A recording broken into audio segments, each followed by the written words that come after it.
seri Kitab Keluaran yang memang sepanjang bulan ke depan kita akan terus membahas seri khotbah Exodus atau Kitab Keluaran. Melalui Kitab Keluaran ini saya berdoa agar cara pandang kita memandang kehidupan yang secara naluri manusia ini selalu berfokus kepada diri sendiri dapat diubahkan dengan kita melihat kehidupan ini dengan cara pun pandang Tuhan dalam melihat segala sesuatu dalam kehidupan ini. Karena apa? Karena semakin kita memiliki pandangan yang benar dan pemahaman yang benar tentang siapa Tuhan dan siapa kita, atau kita kenal siapa Tuhan yang menyatakan dirinya dalam firman Tuhan, dan kenal siapa kita, pemahaman yang benar dan pemahaman yang benar itu yang akan membentuk dan mempengaruhi setiap aspek dalam kehidupan kita, dari cara kita berpikir, dari cara kita mengambil keputusan, cara kita bersikap, cara kita menangani stres, sampai cara kita menghadapi berbagai kecemasan dan pergumulan kehidupan ini. Kita banyak mendengar berita, kita mengalami sendiri mungkin oleh yang berbisnis atau yang sedang mencari kerja atau yang kita sedang hidup dalam keseharian. Kita tahu bahwa kehidupan kita, perekonomian kita, negara kita, dunia ini sedang tidak baik-baik saja.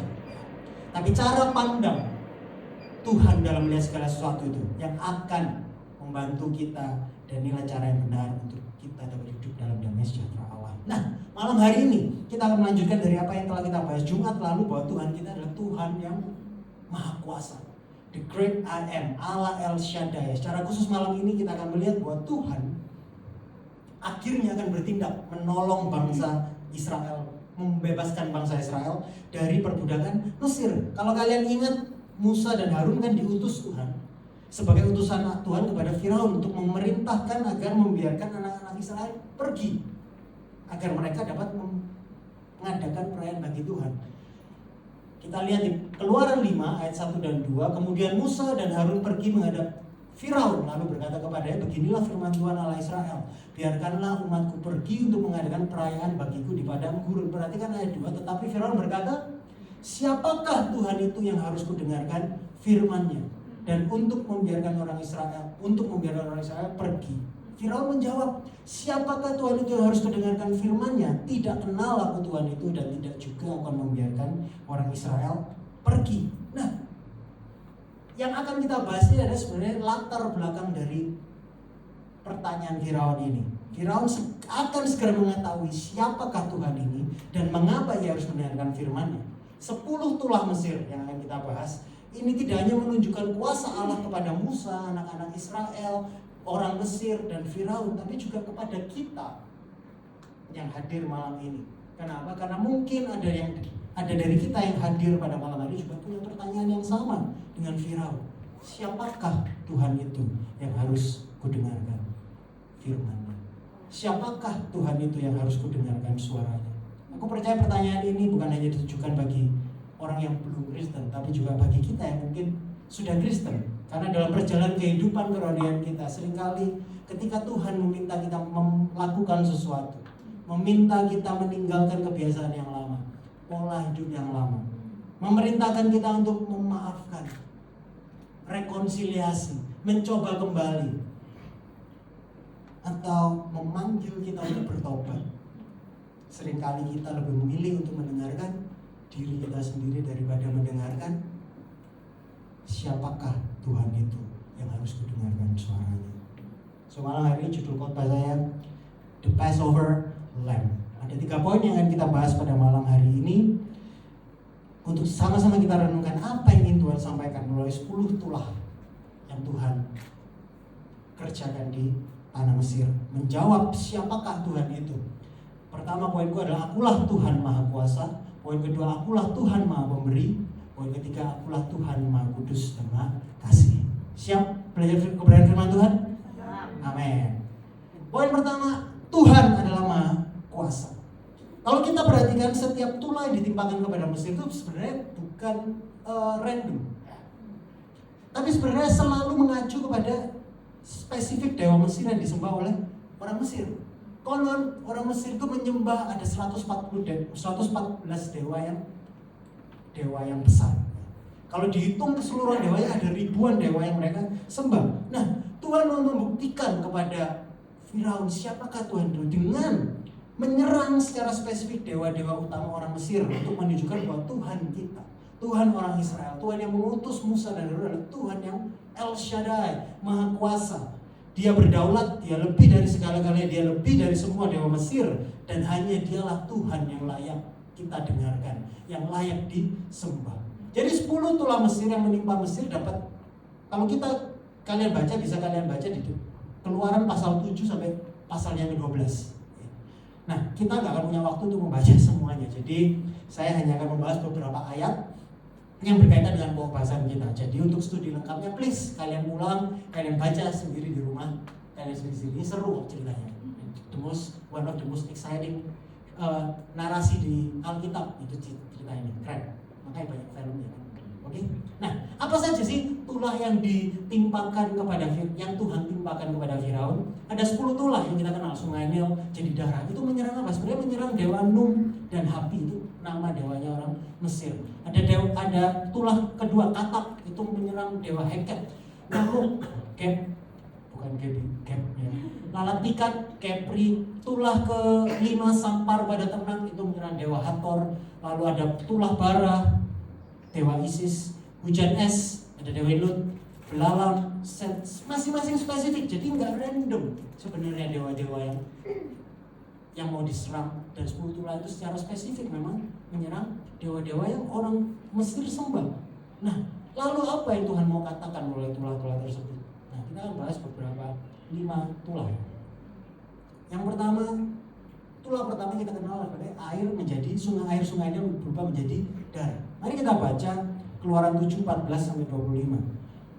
Saya baca yang putih, saudara-saudara baca yang merah, oke? Kita baca bergantian. Demikianlah firman Tuhan. Berfirmanlah Tuhan kepada Musa, Firaun berkeras hati, yang menolak membiarkan bangsa itu pergi.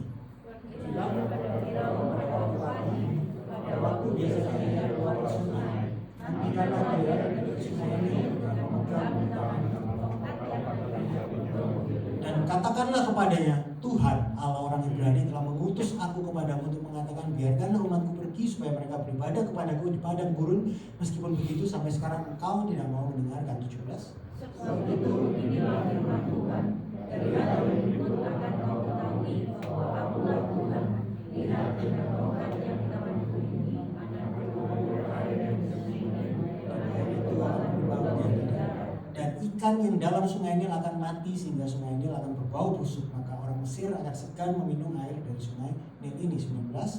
Berfirman kepada Musa, katakanlah kepada Harun, ambillah tongkatmu, ulurkan tanganmu ke atas segala air orang Mesir, ke atas sungai, selokan, kolam, dan ke atas segala supaya semuanya menjadi darah, dan akan ada darah di seluruh Mesir, bahkan pada air semuanya jadi darah. Demikianlah Musa dan Harun berbuat seperti yang difirmankan Tuhan. Diangkatnya tongkat itu dan dipukulkannya kepada air yang di sungai Nil di depan mata Firaun dan pegawai-pegawainya. Maka seluruh air di sungai Nil berubah menjadi darah.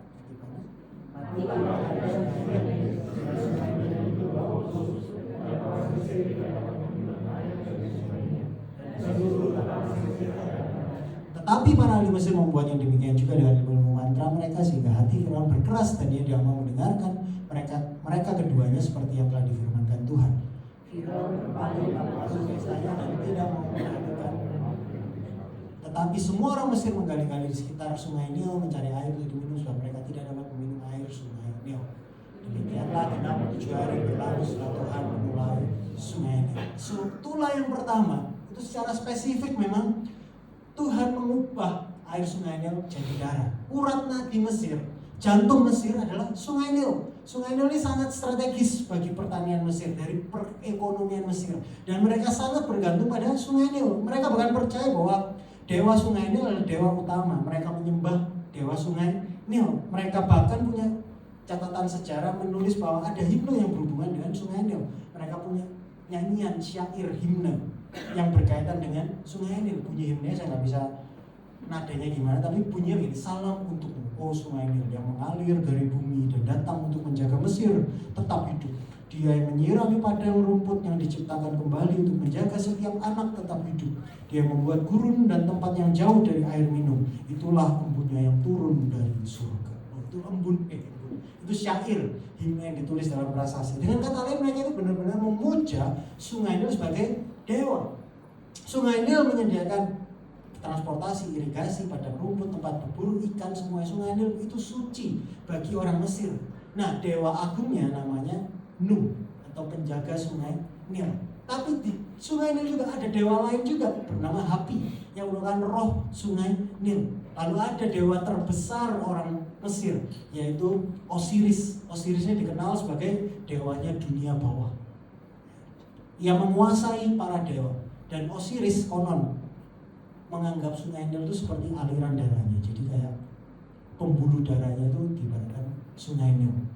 Betapa strategisnya serangan Tuhan dan tepatnya Tuhan yang mengubah menjadi air Sungai Nil jadi darah. Seolah-olah yang mau digambarkan apa? Osiris, dewa-dewa itu sedang berdarah-darah sampai mati. Bisa kalian membayangkan kengerian karena bukan hanya sungai mereka, tapi juga dewa-dewa mereka itu sedang dihancurkan. Tuhan membuktikan kepada Firaun bahwa dewa-dewa ini tidak mampu melakukan apa-apa melawan Tuhan yang benar yang Maha Kuasa. Nah, Sungai Nil juga berisi buaya-buaya. Air jadi darah, buaya terpaksa meninggalkan Sungai Nil. Pasti buaya itu keluar ke daratan, kacau balau negara itu. Anda dapat membayangkan apa yang terjadi? Dan ngomong-ngomong, dewa Hapi itu adalah mukanya digambarkan sebagai muka buaya. 7 hari lamanya, tadi dikatakan di ayat terakhir, di seluruh tanah Mesir tetap dalam keadaan airnya berdarah semuanya, nggak layak diminum. Jangka waktu yang sempurna untuk menunjukkan bahwa Tuhan lebih maha kuasa dibandingkan semua dewa Mesir lainnya. Dengan diubahnya air sungai ini menjadi darah, semua kehidupan itu jadi musnah. Tuhan yang berkuasa. Dengan tulah ini Tuhan telah memukul dewa pertama orang Mesir yang paling besar, yaitu dewa kehidupan. Jadi kalau orang Mesir memuja Sungai Nil sebagai sumber kehidupan, maka tulah pertama, dewa yang mereka sembah sebagai sumber kehidupan mereka, diubah menjadi tulah dan menjadi kengerian bagi mereka. Dan juga dibuat apa? Tidak berdaya di hadapan Tuhan yang benar, Allah yang hebat, Allah yang hidup. Luar biasa ya, strategis. Jadi nggak sembarangan. Kita lihat juga. Yang kedua, kalau kalian lihat, ada ratap, tulang nyamuk, ada lalat, ada belalang, binatang-binatang. 4 dari 10 tulah itu berhubungan dengan binatang. Perlu dikatakan bahwa orang Mesir adalah bangsa yang memang menyembah politeis kan. Dan karena mereka punya banyak dewa-dewa dan kebanyakan dewa mereka adalah dari simbol-simbol binatang. Melalui tulah ini, keempat tulah ini seakan Tuhan mau mengingatkan dan membuka mata Firaun dan orang Mesir dan juga orang Israel bahwa Allah palsu yang mereka sembah dan mereka dewakan itu bukannya menjadi pelindung bagi mereka, malah sekarang jadi bencana bagi kehidupan mereka. Harusnya yang mereka sembah ini melindungi mereka, tapi justru jadi bencana bagi mereka. Lanjut lagi, ada apa? Sampar pada ternak. Nah, ternak utama bangsa Mesir pada waktu itu sapi. Dan salah satu pelindung, dewa pelindung mereka dan dewa cinta, di sini dewi cinta mereka dan dewa pelindung mereka namanya Hathor. Yang digambarkan mereka punya berkepala sapi. Nah, seakan-akan Tuhan kasih sampar kepada semua sapi ini. Jadi kalau tadi Tuhan menjadikan dewa-dewa itu sebagai tulah menjadi bencana buat orang Mesir, maka sekarang Tuhan membuat Dewi Hathor yang berkepala sapi itu seakan terkena penyakit sampar dan mati. Tuhan mau kasih tahu bahwa dewamu tuh bisa tak buat sakit, bisa tak buat kena sakit sampar. Ada tulah lagi, hujan es. Hujan es datang juga untuk membinasakan. Di sini Tuhan sedang menghancurkan Dewi Nut yang adalah Dewi Langit orang Mesir. Dan mereka percaya bahwa Nut adalah seorang dewi yang dermawan agung yang memberi mereka kebaikan dari langit. Namun dari langit yang mereka percaya diproteksi oleh Dewi Nut, bukan yang melindungi tapi muncul es batu yang turun dengan derasnya. Bukan yang melindungi tapi justru menyebabkan bencana yang luar biasa, semuanya mati. Sang Dewi Nut tidak bisa berbuat apa-apa. Sekali lagi Tuhan menunjukkan dialah Allah yang El Shaddai atas seluruh dewa-dewi Mesir. Dan tulah yang ke-9 dikatakan gelap gulita. Nah ini orang Mesir menyembah dewa terbesar mereka, yaitu dewa matahari atau yang namanya Ra. Dewa Ra. Dewa matahari adalah salah satu dewa yang paling kuat terbesar bagi orang Mesir bersama dengan tadi dewa sungai ini yang pertama, yang 9. Bahkan Firaun dianggap sebagai manifestasi dari dewa matahari ini. Tapi lihat, Keluaran 10 ayat 21 23 berfirmanlah Tuhan kepada Musa, ulurkanlah tanganmu ke langit supaya datang gelap meliputi tanah Mesir sehingga orang dapat meraba gelap itu. Lalu Musa mengulurkan tangannya ke langit dan datanglah gelap gulita di seluruh tanah Mesir selama 3 hari. Ayat 23, tidak ada orang yang dapat melihat temannya, juga tidak ada orang yang dapat bangun dari tempatnya selama 3 hari. Kegelapannya sungguh, saya nggak tahu bagaimana membayangkan kegelapannya tidak bisa diraba. Tapi saya rasa kita semua punya lah sekilas, kalau habis terang ini tiba-tiba mati lampu kan kegelapan yang sangat gelap, kita nggak bisa meraba. Tapi karena kita bisa beradaptasi, maka lama-lama kan masih beradaptasi. Tapi ini selama 3 hari digambarkan gelap yang terjadi, yang tulah ini kegelapan total, bahkan orang tidak berani untuk beranjak dari tempat tidur. Kegelapan merupakan representasi dari kematian, penghakiman, dan keputusasaan. Matahari, Tuhan yang paling disembah Mesir, orang Mesir, tidak memberikan cahayanya selama 3 hari. Tuhan menunjukkan bahwa Ia memiliki kendali bahkan atas matahari sebagai saksi bahwa Tuhan Israel memiliki kuasa tertinggi atas kehidupan dan kematian. Awesome. Nah, mungkin setelah mendengar penjelasan saya kalian menarik, good to know. Tapi apa pentingnya dan kaitannya dengan hidup kita sekarang ini?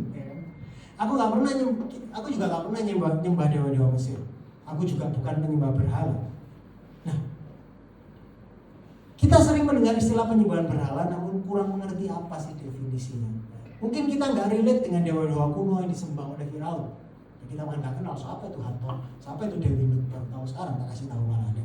Namun esensi penyembahan berhala adalah tetap sama dari zaman Firaun sampai sekarang. Hanya bentuknya yang berbeda, bungkusnya yang berubah, packagingnya yang sudah berbentuk lain. Tapi esensinya sama. Apa sih esensi penyembahan berhala itu? Esensi penyembahan berhala adalah mempercayakan keamanan, kenyamanan, ketenangan, dan kebahagiaan hidup kita pada ciptaan Tuhan dan bukannya pada Sang Pencipta.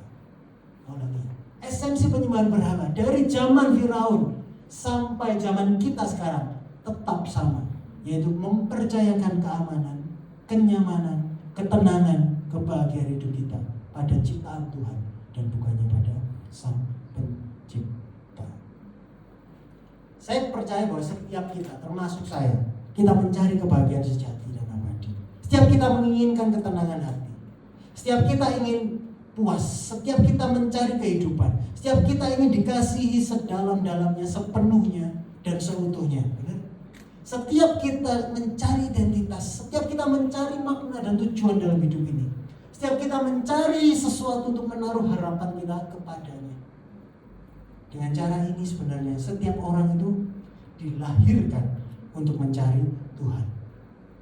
Atau let me put in other word, dengan kata lain, setiap orang itu dilahirkan untuk menyembah Tuhan. Tapi pertanyaan besarnya kan begini, siapa yang kita sembah? Tuhan huruf besar semua atau Tuhan huruf kecil? Tuhan huruf besar atau Tuhan kecil bisa berubah karir kita, prestasi kita, penampilan kita, harta kita, pertemanan kita. Itu bisa jadi Tuhan kita. Di sanalah kita bisa meletakkan keamanan, kenyamanan, identitas kita di dalamnya. Siapa yang kita sembah? Pencipta atau ciptaannya? Malam ini kembali saya harus mengingatkan kita semua, Alkitab tidak mengajarkan bahwa kita ini terlahir bagai kertas putih yang polos tanpa noda. Namun kita terlahir sebagai keturunan Adam yang telah jatuh ke dalam dosa. Sebab itu, bagaimanapun juga, kita keturunan Adam, manusia yang sudah jatuh dalam dosa, kita punya kecenderungan untuk menjadi penyembah-penyembah berhala. Kita lebih tertarik kepada ciptaan daripada menyembah Sang Pencipta. Tapi apa yang Tuhan Maha Kuasa mau katakan kepada tulah-tulah ini adalah untuk mengingatkan kita dan supaya kita merenungkan kebenaran bahwa mungkin ada hal-hal yang sudah terlalu kuat menahan kita. Ada hal-hal yang selama ini kita sembah, hal-hal yang sangat kita dambakan, yang kita terlalu cintai. Tapi kalau itu ciptaan, pada akhirnya hanya akan mengecewakan, membinasakan, dan membunuh kita. Tidak akan dapat memuaskan, karena berhala selalu hanya memberikan janji-janji kosong yang tidak pernah ditepati. Kita lihat Firaun dan bangsa Mesir dan semua orang itu menyembah dewa-dewa itu dengan berbagai kekuatan mereka. Tetapi perlindungan itu yang mereka janjikan tidak pernah datang. Ketika Allah berperkara dengan mereka, mana pertolongannya? Tidak ada. Karena dewa-dewa itu adalah dewa-dewa yang palsu. Tulah tersebut juga memanggil kita untuk kita sadar bahwa hanya ada satu yang layak disembah, yaitu Tuhan yang Maha Kuasa. Amen. Jadi siapa Tuhan itu?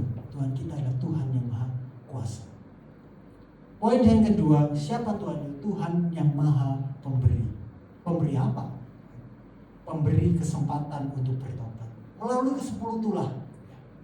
Tuhan kita itu Maha Pemberi, bukan hanya 1 kali, bukan 2 kali, tapi dari kisah ini ada sebenarnya 9 kali kesempatan yang Tuhan berikan untuk semua orang yang melihat apa yang Tuhan Sang Maha Kuasa itu kerjakan di tanah Mesir untuk bertobat. Jadi kalau ada yang bertanya ketika kita membaca tulah ini, kenapa Tuhan ini menurunkan tulah secara bertubi-tubi kepada bangsa Mesir? Apakah Tuhan adalah Tuhan yang kejam dan bengis menghukum orang yang menolak menyembah Dia? Sampai 1 pun nggak cukup, 2 sampai 10. Sebenarnya itu pertanyaan yang keliru. Sebenarnya pertanyaan itu harus dibalik. Kenapa kok Tuhan sampai menurunkan 10 tulah? Sebenarnya pertanyaan, sampai seberapa keras dan tegarnya hati manusia sampai Tuhan perlu membuktikan kuasanya berulang-ulang, berkali-kali dengan mendatangkan sampai 10 tulah yang dahsyat. Tapi dari firman yang kita baca, Firaun tetap menolak Dia. Dari mana aku dapat bukti kalau Tuhan beri kesempatan? Bagaimana Tuhan memberi kesempatan? Ada 2 bukti bahwa Tuhan itu Tuhan yang Maha Pemberi kesempatan. Pertama, Tuhan sendiri yang berinisiatif untuk memberi peringatan.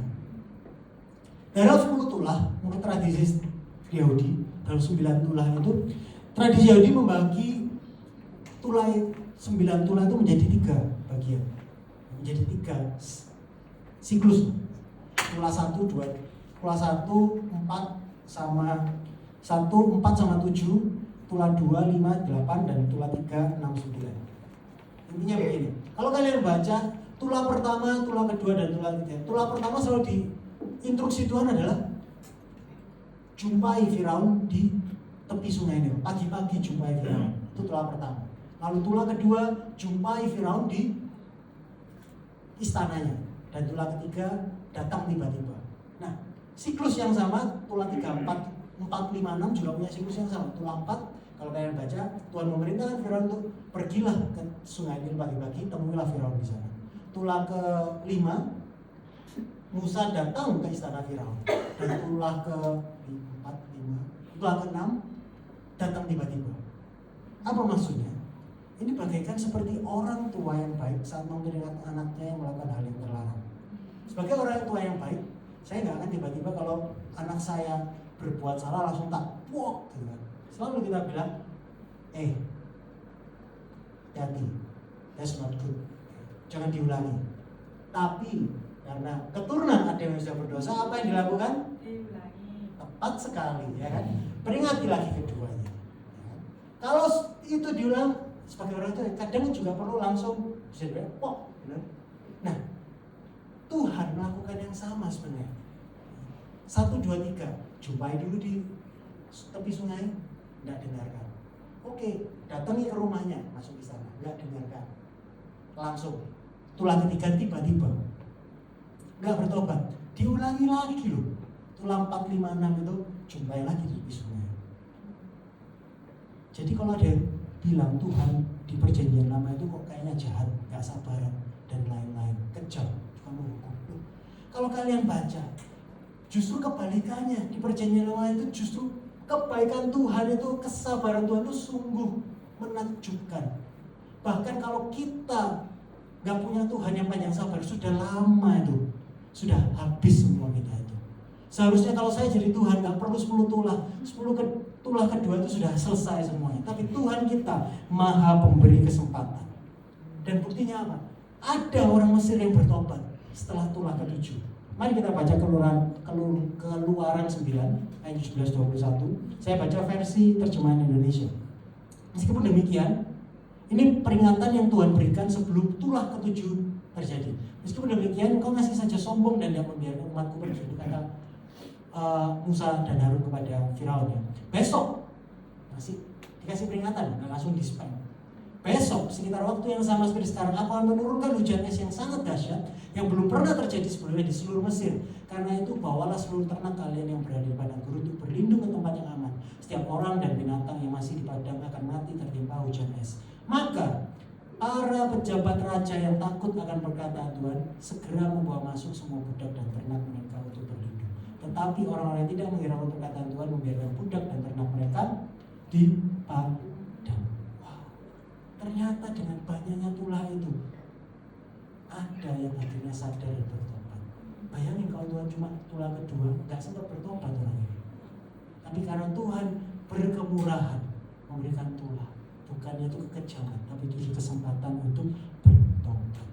Tuhan kita maha pemberi kesempatan. Jadi kita tahu jika kita malam hari ada yang masih hidup di luar kehendak Tuhan, tetapi seakan kita diluputkan dari konsekuensi berdosaan kita. Mari jangan sia-siakan kesempatan itu. Satu ayat di Perjanjian Baru yang jelas sekali menyatakan hal yang sama. Roma 2 ayat 4. Maukah engkau menganggap sepi kekayaan kemurahannya, kesabarannya, dan kelapangan hatinya? Tidakkah engkau tahu bahwa maksud kemurahan Allah ialah menuntun engkau kepada melalui tulah-tulah yang terjadi. Maka itu sebenarnya memaksa manusia untuk memikirkan kehidupan dan kematian yang mungkin selama ini gak pernah dipedulikan. Mungkin kita gak pernah mengalami tulah-tulah sedahsyat yang terjadi di Mesir, gak perlu. Tapi saya percaya bahwa pergumulan di kehidupan kita seharusnya sudah cukup untuk menjadi wake up call untuk kita bertobat dan berserah pada Allah yang Maha Kuasa. Amin. Gak perlu nunggu kan. Kadang Tuhan itu banyak sekali berbicaranya, memperingatkan, menyelentik, atau apalah. Gak perlu, jangan nunggu sampai yang dahsyat baru bertobat. Jangan anggap sepi kekayaan dan kemurahannya, kesabarannya. Tapi semuanya itu sebenarnya untuk menuntun kita kepada pertobatan. Amin. Ada panggilan Tuhan untuk melakukan pertobatan yang sejati dan bukan sekedar manipulasi. Apa itu maksudnya pertobatan manipulatif? Ada orang yang bertobat tapi manipulatif. Apa tobat yang manipulatif? Yaitu tobat hanya karena konsekuensi dosa. Mungkin konsekuensi dosa kita membawa kepada penderitaan. Mungkin konsekuensi kebodohan kita menjadikan kita menderita kerugian yang besar. Atau kebodohan kita di masa lalu telah memakan kesehatan tubuh kita sehingga kita kapok. Kita kapok dan bertobat. Gak ada yang salah sih sebenarnya dengan kapok dan bertobat. Tapi kisah Firaun dapat menjadi peringatan bagi kita semua bahwa tidak semua pertobatan adalah pertobatan sejati. Jika kita hanya bertobat karena kapok atas konsekuensi dosa atau takut akan konsekuensi dosa, maka ketika konsekuensi itu telah hilang, kita akan kembali melakukan dosa. Dan itu yang terjadi kepada Firaun. Sebenarnya Firaun itu seakan-akan sudah bertobat sejak tulah yang kedua. Seakan-akan Firaun bertobat. Mari kita baca Keluaran 8 ayat 15. Tapi ketika Firaun melihat ini tulah kedua ya, telah terasa kelegaan, ia tetap berkeras hati. Jadi tulah kedua dia kayak minta ampun, tolong pergikan ini, doakan. Musa berdoa, Tuhan minggirkan tuh. Tapi setelah terasa kelegaan, apa yang dilakukan Firaun? Ia tetap berkeras hati. Lagi, ini tulah kedua. Diripit terus. Tulah ke-7, hujan es. Kayaknya Firaun bertobat. Kalau kita baca ayatnya, Keluaran 9, 27, 28. Lalu Firaun menyuruh memanggil Musa setelah hujan es ya. Setelah berkata, aku telah berdosa sekali. Ini Firaun yang ngomong. Tuhan itu yang benar, tapi aku dan rakyatku lah yang bersalah. Berdoalah kepada Tuhan. guru yang sangat dahsyat dan hujan es itu sudah cukup, maka aku akan membiarkan kamu pergi, gak usah kamu tinggal lebih lama. Akhirnya Firaun bertobat. Tapi apa yang terjadi ketika Tuhan benar-benar menjawab doa Musa dan menghentikan hujan es? Ayat 34 berkata, tetapi ketika Firaun melihat bahwa hujan es dan guru telah berhenti, maka teruslah ia berbuat dosa. Sama gak? Relate gak? Ia tetap berkeras hati baik ia maupun para pegawainya. Ternyata manusia dari zaman Firaun sampai sekarang kok kayaknya gak banyak berbeda. Almarhum Pendeta R.C. Sproul menyatakan dengan tepat gambaran tentang pertobatan manipulatif ini. Dia berkata apa? Manusia, kita ini ingin diselamatkan dari penderitaan kita, tetapi bukan dari dosa kita. Karena kita ini suka dengan dosa, meskipun dosa itu hanya memberikan kenikmatan yang semu, yang ujungnya adalah membelenggu dan membawa banyak duka. Tetapi natur kita suka akan dosa. Kita ingin terus hidup dalam dosa tanpa kesengsaraan dan konsekuensi atas dosa. What? So true kan? Gak ada orang yang mau kecanduan sama narkoba. Gak ada yang mau. Gak ada orang yang mau kecanduan sama hal yang buruk. Tetapi apa? Banyak yang cuma ingin, gak mau efek dari narkoba, cuma mau narkobanya. Muncul banyak persen, gak ada yang mau main sama cewek, gak mau efek ketahuannya, tapi tetap mau ani-anian kalau bahasa sekarang. Karena manusia, natur manusia suka akan dosa. Tapi Tuhan Maha Pemberi kesempatan, dan Ia memberi kesempatan kepada Firaun berkali-kali dengan memperingatkannya. Dan saya percaya itu juga buat kita pada malam hari ini.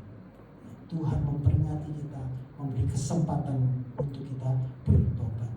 Tapi nggak juga hanya kepada Firaun, tetapi Tuhan melalui 10 tulah juga Maha Pemberi kesempatan kepada bangsanya sendiri. Ingat bahwa bangsa Israel, bahwa di awal sebelum Tuhan Maha Kuasa bertindak menghakimi bangsa Mesir, orang Israel ini kan menolak Musa dan Harun.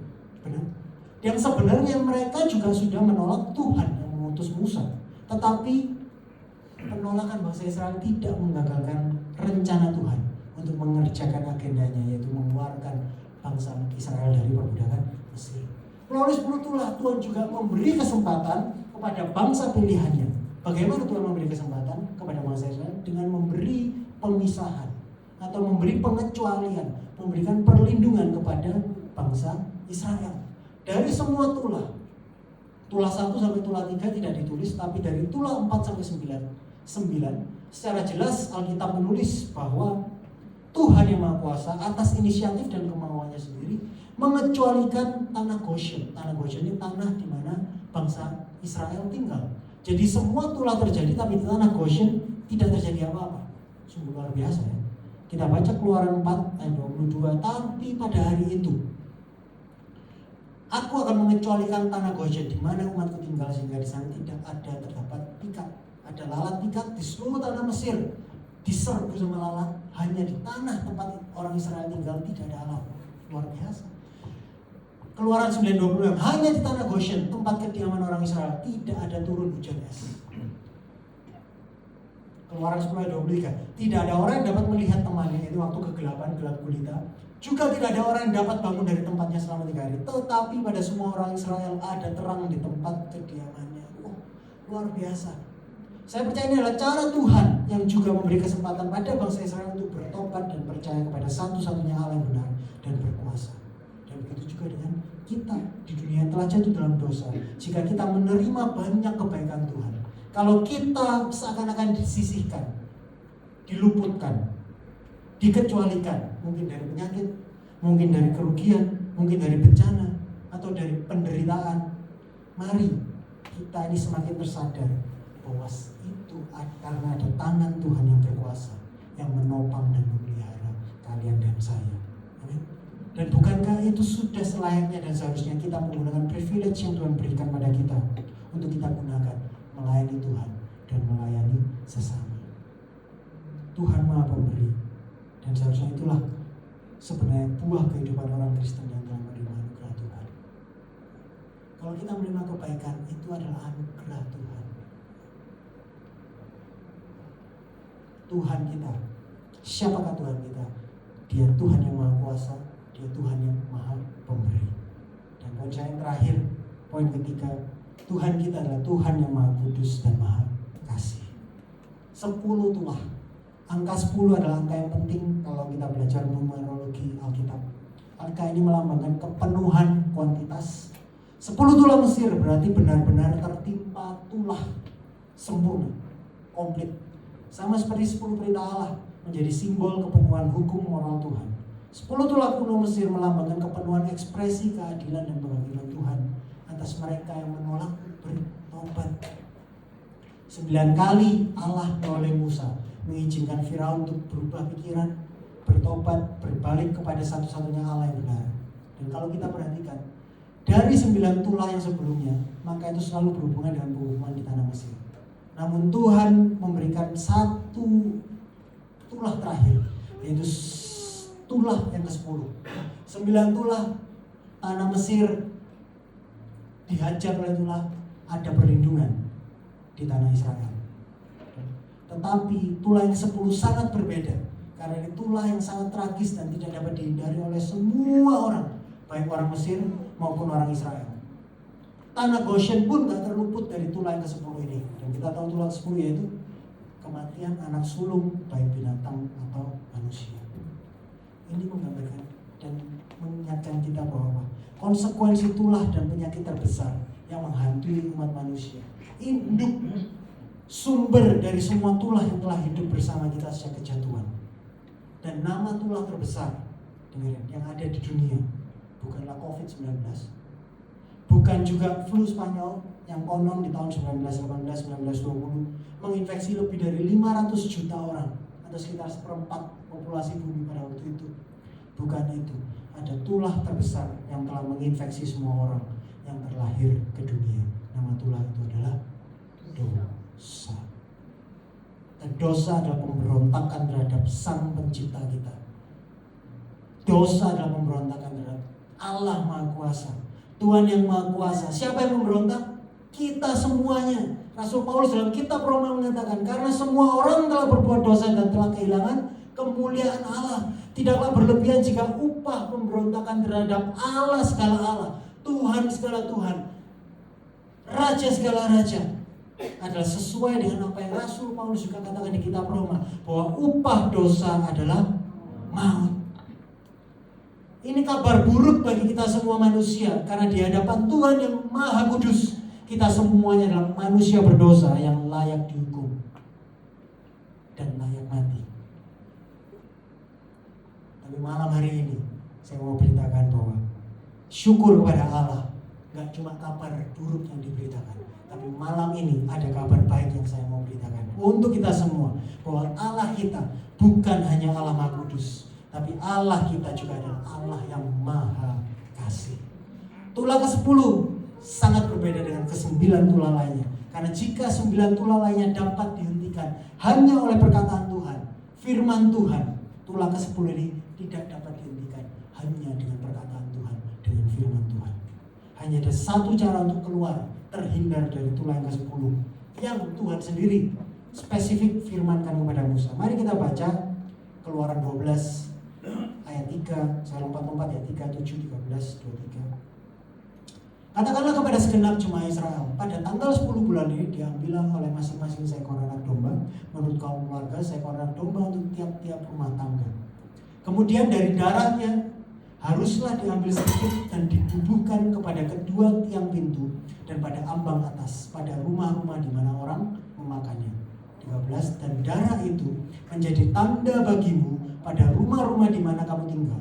Apabila aku melihat darah itu, malaikat maut itu, maka aku akan lewat, pass over daripada kamu. Jadi tidak akan ada tulah kemusnahan di tengah-tengah kamu apabila aku menghukum tanah Mesir. Ayat 23, dan Tuhan akan menjalani Mesir untuk menulahinya apabila ia melihat darah pada ambang atas dan pada kedua tiang pintu itu, maka Tuhan akan melewatinya. dilewatkan pintu itu dan tidak membiarkan pemusnah masuk ke dalam rumahmu untuk memulaimu. Ayat 30, malaikat maut itu lewat dan apa? Lalu bangunlah Firaun pada malam itu bersama semua pegawai dan semua orang Mesir, dan kedengaranlah seruan yang hebat di Mesir, sebab tidak ada rumah yang tidak kematian, tapi ada rumah-rumah yang tidak berteriak sedih karena kematian, yaitu rumah-rumah yang ada darah dioleskan di ambang pintu kanan kiri dan atas. Mengapa malaikat maut itu melewati pass over pintu rumah yang ada tanda darah? Yaitu karena ada korban pengganti bagi setiap anak sulung pada keluarga di rumah yang ada darahnya tersebut. Inilah Paskah yang pertama, di mana rencana penebusan terjadi dengan cara yang spesifik, yaitu ada darah anak domba yang harus dicurahkan untuk menjadi media penebusan dan harus dioleskan di ambang pintu. Inilah maknanya. Dan ketika malaikat maut itu melihat rumah yang ada tanda darah yang menggantikan anak sulung itu, maka Tuhan tidak menjatuhkan tulah atas mereka. Dan inilah yang kita peringati malam hari ini, di hari Jumat Agung ini. Kita memperingati adanya penebusan. Upah dosa yang adalah maut, dan untuk terhindar dari maut, maka tidak ada cara lain kecuali dengan penebusan, yaitu harus ada kematian yang menggantikan, sehingga orang yang sepatutnya menerima kematian itu akan terluput dari kematian itu.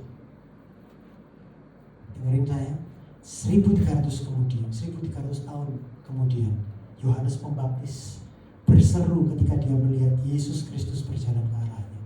Yohanes 1 ayat 29 berkata, pada keesokan harinya Yohanes melihat Yesus datang kepada dirinya berkata, lihatlah anak domba Allah yang menghapus dosa dunia. The Passover Lamb, anak domba Allah yang sejati, anak domba Allah yang terakhir, yang dapat memadamkan murka Allah sehingga kita dapat menerima belas kasihan dan diampuni. Kutukan tulah telah dipatahkan, sengat kematian telah terangkat. Mereka yang percaya dibebaskan. Yesus Kristus, dialah anak domba Allah yang telah disembelih ganti kita. Ayat terakhir 1 Korintus 5 ayat 7 berkata, sebab anak domba Paskah kita juga telah disembelih. Siapa?